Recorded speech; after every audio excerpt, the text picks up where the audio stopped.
Halo semua, kali ini kami membahas tentang haji zaman dulu, ada tawaf telanjang. Artikel ini diambil dari https://pwmu.com.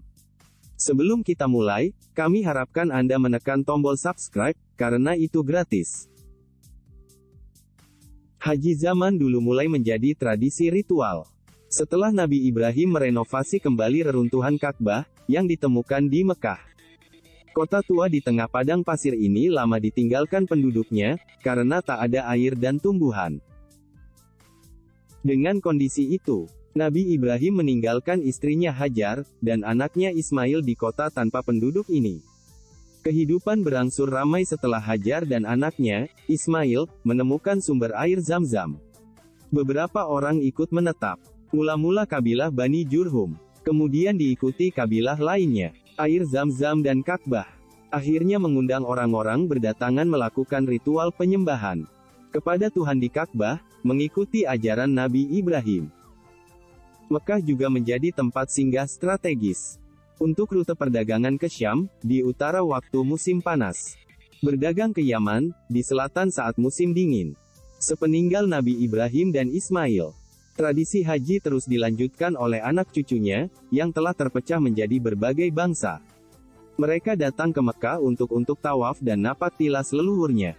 Dari bangsa Arab, Yahudi, dan orang Nasrani. Bahkan penyembah berhala pun melakukan ritual haji di sini. Mereka berhaji dengan cara mereka sendiri. Penganut Mila Ibrahim, berhaji seperti tata cara Nabi Ibrahim dan Ismail. Penyembah berhala memasang patung di sekeliling Ka'bah. Ada juga yang menempelkan gambar Nabi Ibrahim. Orang Nasrani menempelkan gambar Bunda Maryam di dindingnya. Bahkan ada yang tawaf telanjang memutari Ka'bah. Wow, telanjang memutari Ka'bah. Sungguh unik ya.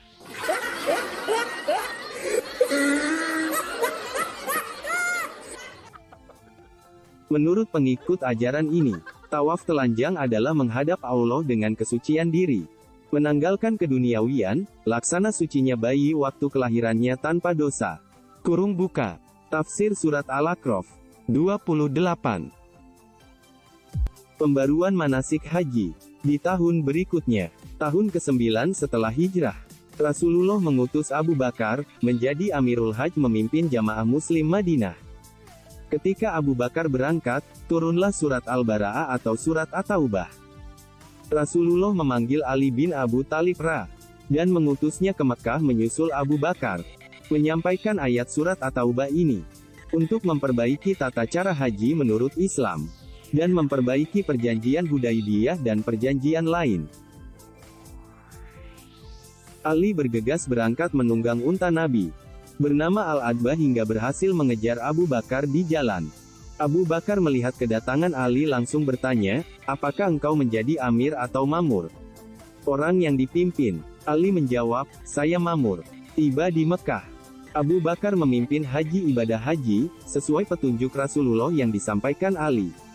Sementara orang-orang Arab melaksanakan haji, sebagaimana cara masa jahiliyah.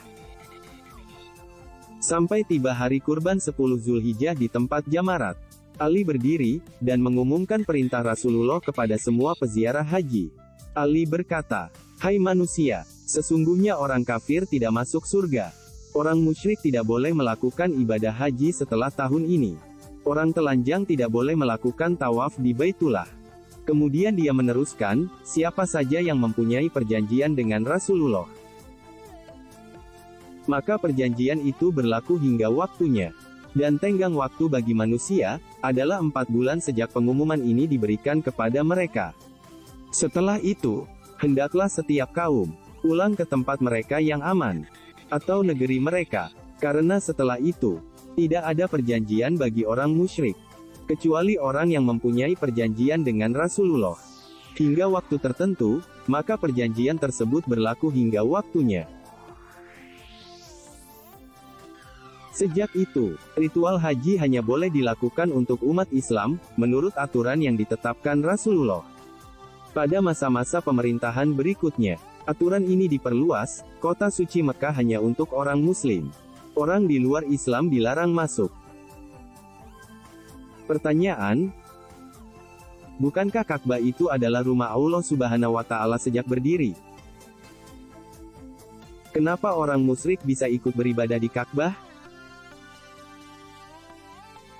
Kenapa orang bisa bertelanjang dalam mengelilingi Ka'bah?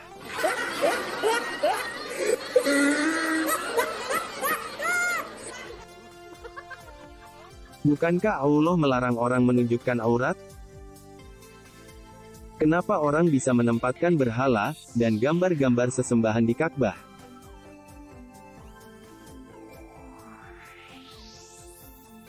Bukankah Allah Subhanahu wa Ta'ala itu Maha Kuasa?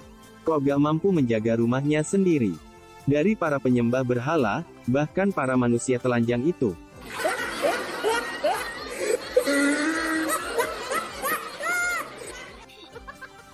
Kenapa setelah kedatangan Nabi Muhammad, Ka'bah sampai kota suci Mekah, hanya untuk orang Islam?